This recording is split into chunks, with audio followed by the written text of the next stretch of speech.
Hey y'all, I'm Travis, and today I want to talk to you about why I think this lens might be the best lens for amateur photographers, and specifically 3 reasons you should buy this lens and add it to your arsenal if you don't already have it.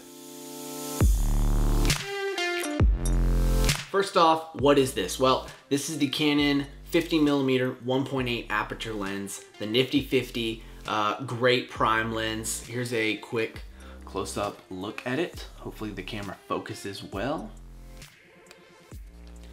And this is basically a budget beast. And that's actually the first reason you should buy this lens, and that is that it's super affordable. Right now it's actually $99 on Amazon, and that is a sale from the regular price of $125, which even at that price, this thing is just a phenomenal value. But right now it is 99 bucks. I will have a link in the description if you guys want to go take a look at it and buy it. Now's the time to do it. But you'll see throughout the other points why it is so worth it. So that brings us to point number 2. This thing is high quality. It takes sharp, crisp photos. It has a fast aperture, so when you go down to 1.8, you're letting a ton of light into the sensor, and that basically enables you to go super high shutter speeds, or super quick shutter speeds, so that you can just point and shoot, snap a photo instantly and not have to worry about boosting the ISO or anything like that. The wide aperture also gives you great bokeh, so with the little blurry dots in the background, this has 7 blades to the aperture, which means you're getting a really nice circular bokeh effect in the background, whereas some lenses have less blades, which gives you more of a pentagon, more of a jagged edges type of blur. Reason number 3 is the versatility. This thing is lightweight, it's compact. It's easy to just throw in a bag and just kind of use it, and you don't have to worry about beating it up too much. It's made of plastic. The mount is made of metal, so that's a little bit of extra security there, or in terms of the durability. But I mean, it feels sturdy. It feels solid, and you can just toss it in your bag and not have to worry about it too much, and pull it out when you need it, snap it on. You've got that fast aperture, and boom. I mean, it's super convenient. Super easy to just walk around if you're doing street photography and just snap some photos with it. I mean, you really have nothing to worry about with this lens. Well, let me caveat that.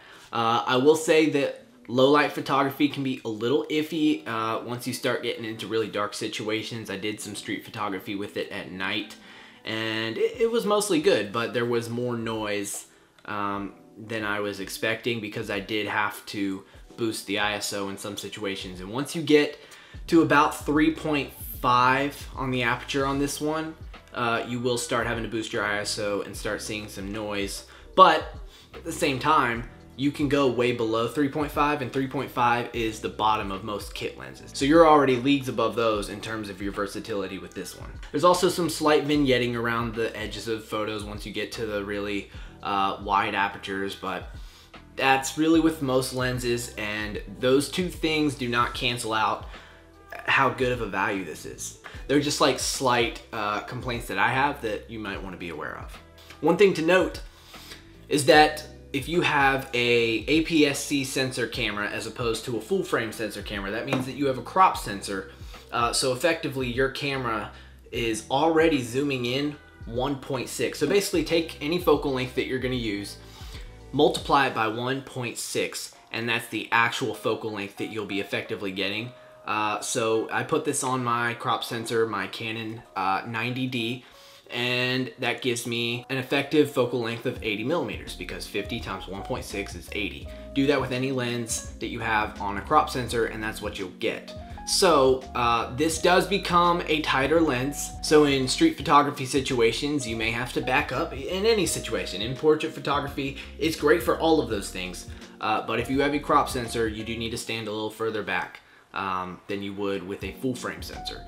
And most more affordable cameras are a crop sensor. And so if you are an amateur photographer, chances are your camera has a crop sensor. So just keep that in mind when you get this. Definitely not a deal breaker, and not a problem even with the lens itself, just something to know. So if you're new to photography, you're just getting into it and you're like, man, which lens should I buy? This is the first one you should buy.